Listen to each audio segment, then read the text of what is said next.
Delphine Bachmann, c'est pas quelqu'un qui traîne dans sa carrière. Elle a 35 ans et elle est déjà conseillère d'État genevoise en charge de l'économie et de l'emploi. Elle vient de Tonnay, du genre urbaine mais qui garde un pied dans les champs grâce au petit chalet familial en Valais. Elle est l'aînée de 7 enfants. On en parlait même dans l'Illustré à l'époque. Et oui, chez les Bachmann, on a eu un enfant par jour de création.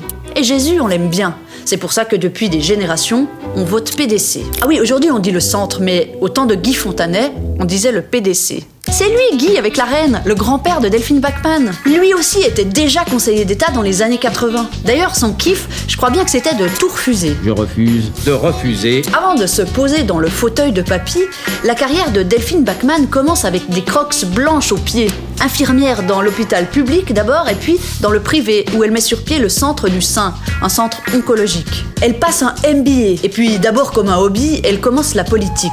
12 ans aujourd'hui qu'elle a rejoint les rangs du parti familial. Elle est d'abord députée, et puis elle préside la section genevoise du centre depuis 2020. Et surprise l'année dernière, grâce à cette alliance de droite, elle est élue conseillère d'État. Oui, alors l'ascenseur et l'émotionnel, c'est beaucoup ce que j'ai vécu ces dernières semaines, mais déjà même avant. Elle milite pour plus de propriétaires, moins d'impôts pour les familles, un congé parental plus long et plus de places de crèche. Entre autres pour ces 2 gugus qui sont les siens. Elle réclame aussi plus de clito.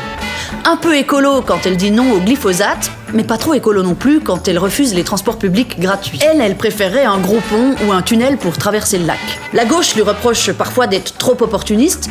Elle répond qu'on ne dirait jamais ça à un mec de son âge. Delphine Bachmann, on ne sait pas trop ce qui pourrait l'arrêter. Mais si un jour elle envoie bouler la politique, ce sera peut-être pour prendre la plume et écrire 2 best-sellers genevois dont elle a déjà les titres. Et si on arrêtait de râler?